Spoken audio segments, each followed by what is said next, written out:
I remember driving from the hill to the studio. My girlfriend at the time calls me. She said, where you going? And she was with her friend. I'm like, I'm going to the studio. And her friend is like, oh, put my name in the song. And I said, okay, Canna, I got you, girl. Shake that thing, miss. Can I shake that thing, miss? Annabella, shake that thing. Yeah, Donna, Jody and Rebecca. He was showing me these chords of how to move my voice in the rhythm. He's going crazy. Well, I'm gonna follow. This is where the magic happens. Yeah. So these drums, people cannot recreate that. Doom, doom, doom, doom, doom. That's dope. I did those 6 years of like dreaming and then having people be like, bro, you're making a mistake with your life. The major labels didn't know what to do with a Jamaican reggae dancehall artist. To get it played on the radio, make it sound like R&B. They were worried if they push the button on that and it doesn't really work, and then it would be an over album. And I went into several meetings and I was like, yo, please don't do that. We pulled the plug on it at the very last minute. We really did get busy after that. Get busy, just shake that booty non-stop. When the beat drop, just keep swinging it. Get busy.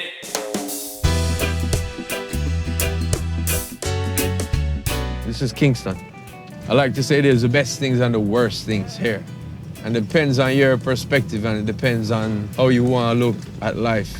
So we grew up in what we call Uptown Kingston. Mom's is English and Chinese. Pops is Jamaican and Jewish. Up here was Uptown. And that's literally the fence that says you're downtown or you're uptown. Growing up in Uptown in the school that I went to, people view you as you had the spoon in your mouth. I didn't grow up rich, but I grew up middle class. You go to school with an old bag, and the kids is coming there with brand new Trapper Keepers every week. So even the simple things like that would get my mind like, I'm not like them, I don't fit here. We come from Uptown, but because of what happened in our family, it wasn't such a cushy environment. Straight down there is some brick buildings, and that's the prison. It's called General Penitentiary. My father went to prison when I was 13 and he came out when I was 19. Even though I didn't have like a dirt poor lifestyle, it was difficult growing up with a father that kept getting in trouble for hustling. You have to appreciate the fact that life is hard for majority of people here, and music would be an escape from just transporting you to somewhere better. My life was influenced musically by the community, what was hot in Jamaica at the time. By the time I'm about 10, 11, I started loving dancehall music. Dancehall is the faster version of what was playing at the time, which was reggae. Every time I saw these gods on stage, I'm like, I could do that. But all along that time, I'm swimming for Jamaica, from I was 13 years old, I was making the teams. There was one day I was right there on that corner. You see where you see those little stairs? My friend's father is here. And I'm calling my friend, I'm like, yo! And he was like, bro, not everybody can shout that distance. You have a good voice, bro. It kind of clicked in my mind like, yeah, maybe I do have a good voice. Every day I'm training and I'm hearing like a rhythm in my head. And I come out the pool and I have lyrics. By the time I was 17, I was like, I'm gonna rhyme. So it took 6 years of me going to the studios, doing demos, and then having people be like, bro, you're making a mistake with your life. And it's like, nobody knows you, bro. And then I finally meet a brethren, that was Jeremy Harding. Jeremy Harding was my first producer. He was my first manager and a good friend of mine, a dude with a wealth of knowledge about music and life. As I started to work with Sean, we realized that we shared a similar background. The way that we describe it, that we're all uptown kids. So the friends and family that we had around us were looking at us strangely like, why do you want to get involved with dancehall? Dancehall is nasty, dirty ghetto music. And then at the same time, you're struggling against the other side of the community saying, no, you shouldn't be here because you don't have no place to be in this music and you're not from the ghetto, therefore you're not authentic. Everybody was always kind of challenging. You can't express for us. And you feel like, oh, I'm not accepted here either in terms of they think I don't have it hard. It's true, I don't have it as hard as that, but everyone got their own struggles. He started off with those more kind of, for what we like to call cultural records. Yeah, the first ones was like one named Get a Story. On the road and beg food money. The rich man uptown a deal in US currency is an alarm. This, the Get a Story. I'm saying, look how people is living. That's fucked up. I asked him, have you ever made a song, like a party song, like a girls record? Because knowing his background, to try and be like, well, I'm going to sing cultural records about what's wrong in the ghetto, for example. And it's like, no, not from you. He's like, bro, nobody don't believe you know that, right? You're not the person that's gonna be able to preach. So why don't you sing about what you are? And I'm like, what am I? What do you mean? He's like, you are the guy that goes into the dances and you talk to other guys' girlfriends and then you get a fight. And I'm like, bro, that was when I was an adolescent. And he's like, yeah, but that's you. Sing about girls, sing about partying. I was like, all right. He's a charismatic girls man from back in the day. Girls would call the house, hi, is Sean there? And like hang up. Once he started singing songs about girls, everybody was like, yeah, that sounds like you. And I started expressing myself more that way and just becoming more of myself in the song. And then I started to become more of a popular artist. So by 1998, I'm a household name in Jamaica. And we start getting bookings abroad, especially Miami, DC, and Atlanta, where there were like little community strongholds of dancehall enthusiasts and Jamaican people, our diaspora. And so VP Records was putting out some of my singles here and there. VP Records was and still is the largest reggae distributor. The CEO of VP Records is like, yo, think about doing an album. And I was like, yeah.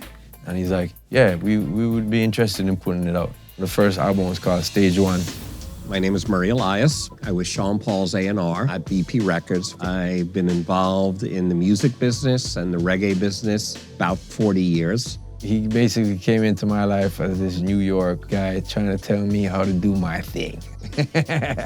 But he was very instrumental and he became a very good friend in the biz. Murray believed in the project, he believed in us as a team, and he saw it as an opportunity to finally see reggae on the platform which he knew it could reach. Back in those days, the major labels didn't know what to do with a Jamaican reggae dancehall artist. The previous formula was to get it played on the radio, make it sound like R&B. Because for years, that's what it was. Oh, the beats can't work, nobody understands the music. You need to put on R&B records, you need to put on pop beats. These dancehall beats can't work. And we were determined to let Sean be Sean, authentic Jamaican dancehall.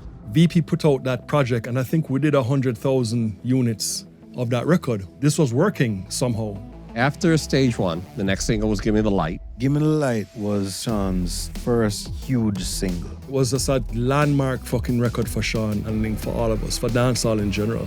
When Give Me the Light was blowing up, I started to get a vision of a bigger picture than just my diaspora, than the dancehall genre circles, which is huge, but this was going to be more. After the success of Give Me the Light, Atlantic Records signed Sean Paul. So now here we are, getting ready to pick a follow-up to Give Me the Light. Throughout the year, there's main producers that put out huge rhythms. The rhythm would be the backing track. So you're really just making instrumentals. And then the process would start with the artist coming in and basically writing to the track. Most rhythms have 5, 6, 10, 15 artists on it. And you'd give the rhythms all of these type of names that you'd come up with, Punani, rhythm, and like all these things. So they would just name the rhythm tracks. Someone had this track out, and it was called Diwali. And anybody would drop that track, the whole place would start clapping because it has these claps. and it had elements of Indian Bhangra music and the percussion and the type of the rhythmic structure. I'm like, yo, this is dope. What is this? And they say it's Lanky.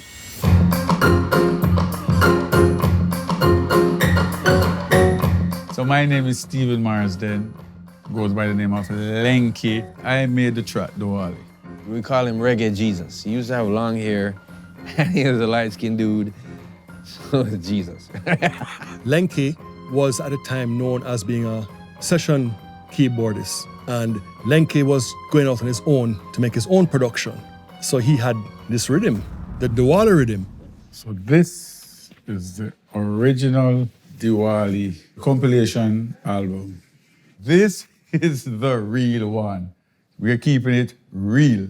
Diwali rhythm was huge. Everything for everybody was on it. You had the gangster records, you had party records, you had the romantic records. Bounty Killer, Sufferer, T.O.K., Galang Girl, Wayne Wonder, No Letting Go. He came up with so much different ways to play that rhythm. The same backbeat, the same drum and bass. And all of them were hits, man. Time and pass and everybody went on the Diwali. And here come Sean Paul, he do him album and he want to go on it. So Sean Paul come on the beat. This is the original cut of Diwali rhythm. I gave to Sean Paul and he wrote Get Busy. Do you remember what stood out to you when you first heard Diwali? The bass, I love drum and bass. Doom, doom, doom, doom, doom, doom. That's dope. I can't remember exactly the moment meeting him, but I do remember the day going to the studio. Well, we are at the studio that I voiced Get Busy and a couple other songs that the legendary Lenky. Ever blazing. You know what I mean? Murder. The reggae Jesus. Yeah, let's go. This is it. This is Yeah. all it. Little mixing board thing, 2 speakers right here. Yo, me remember it bigger than this, you know. This though. Yo, me serious, it bigger than this, bro. No. Like, I seriously, go back more. This is where the magic happened, you know what I Yeah, mean? it's real truth. So for Get Busy, they went up on the hill. My brother and me, we used to go up on a hill and just talk about the business, talk about life. One of those times was me asking him his advice on these lyrics I had for Get Busy.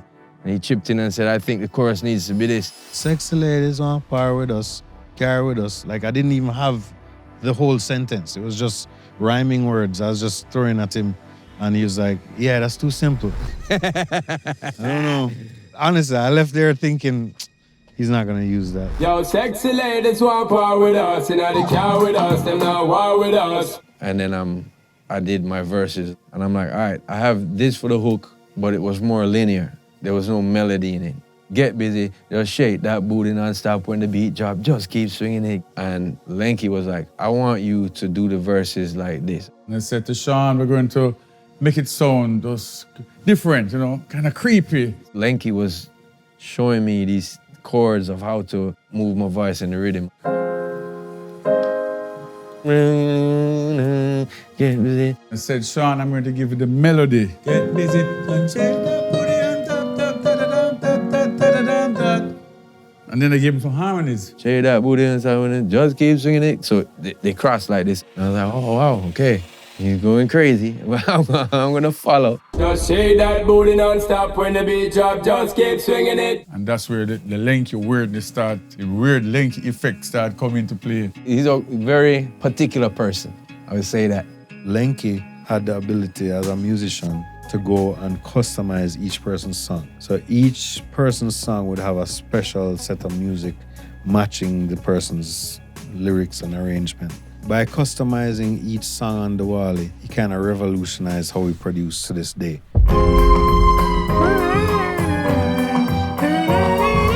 Dope, man. Lenky, crazy with it. He added so much. Excellent musician, and he just flowed with it.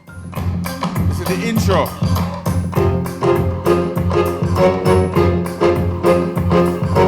Usually we talk intros out in the genre. And I was like, nah, I just felt like doing this melody thing to follow the da-da-da-da-dum-dum-dum. And I remember driving from the hill to the studio, and my present wife calls me. She was my girlfriend at the time. She said, where you going? And she was with her friend. I'm like, I'm going to the studio. And her friend is like, oh, put my name in the song.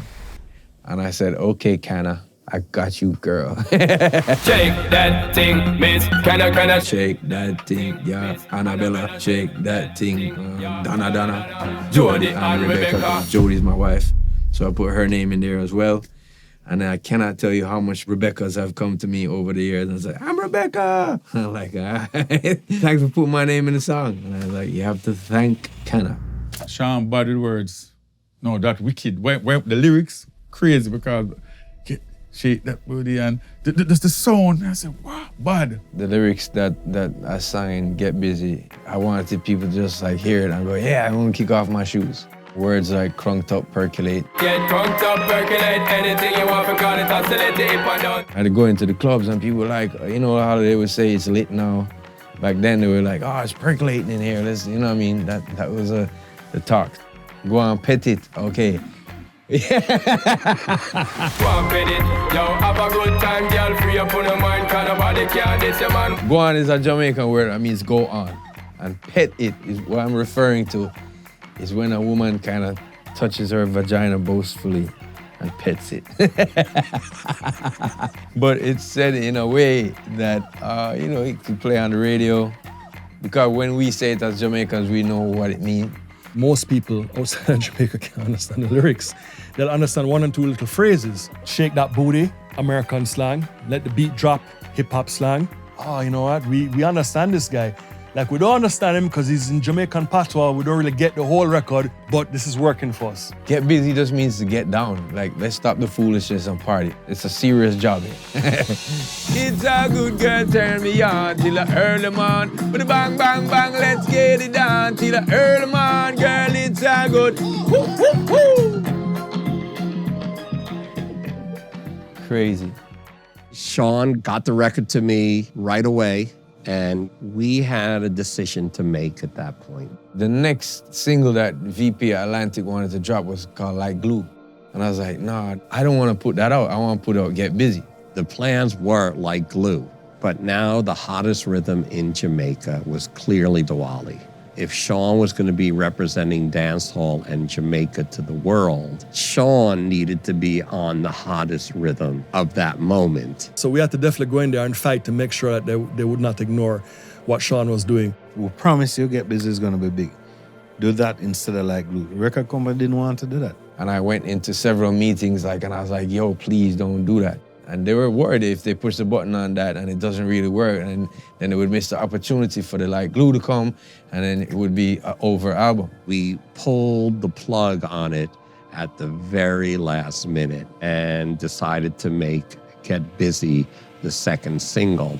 We already had the video budget for Like Glue, but then we said, no, we're taking this video budget and we're switching it to Get Busy.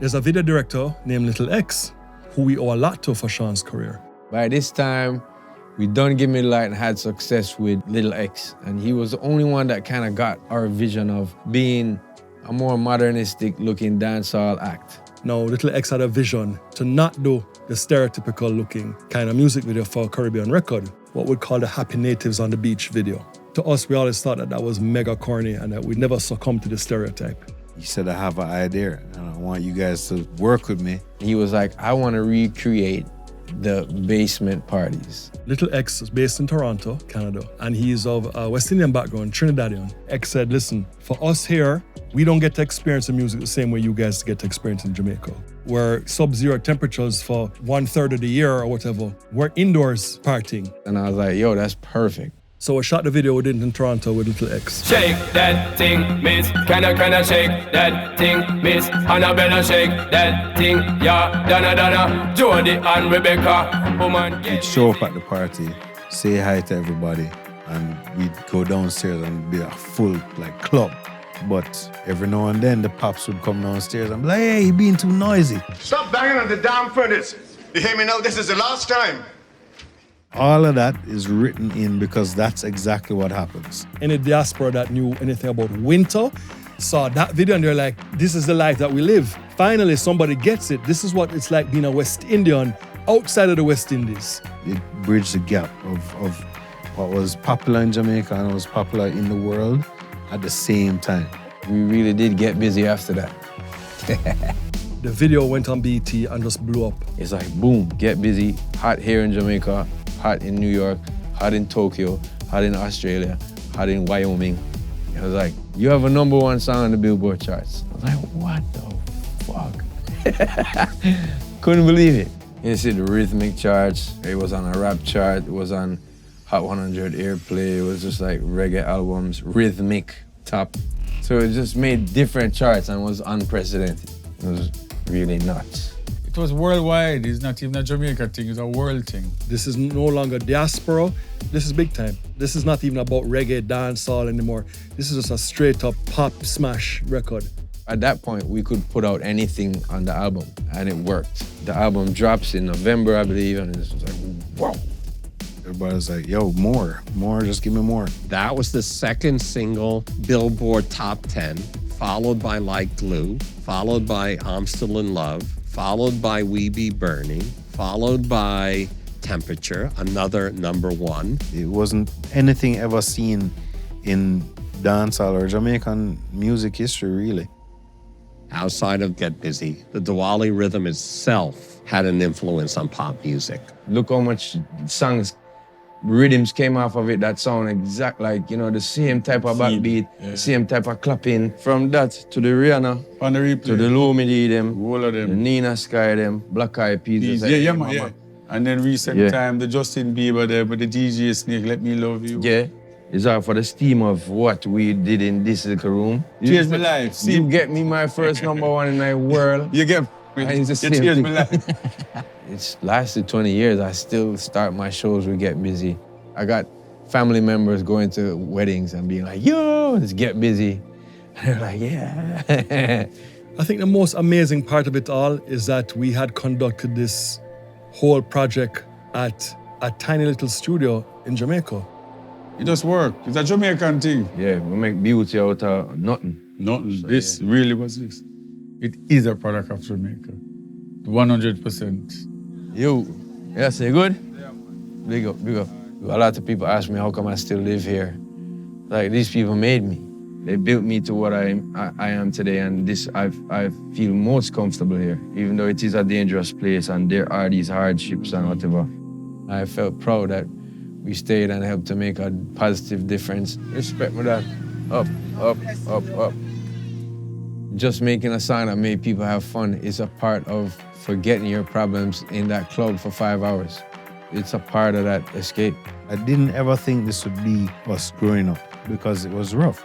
He has more than made his mark and been a paragon of success for any music genre, to be honest with you, especially as a Jamaican artist, and especially for dancehall. Every time I look back at it, it's something to just be like amazed by that I accomplished in life. It's nuts.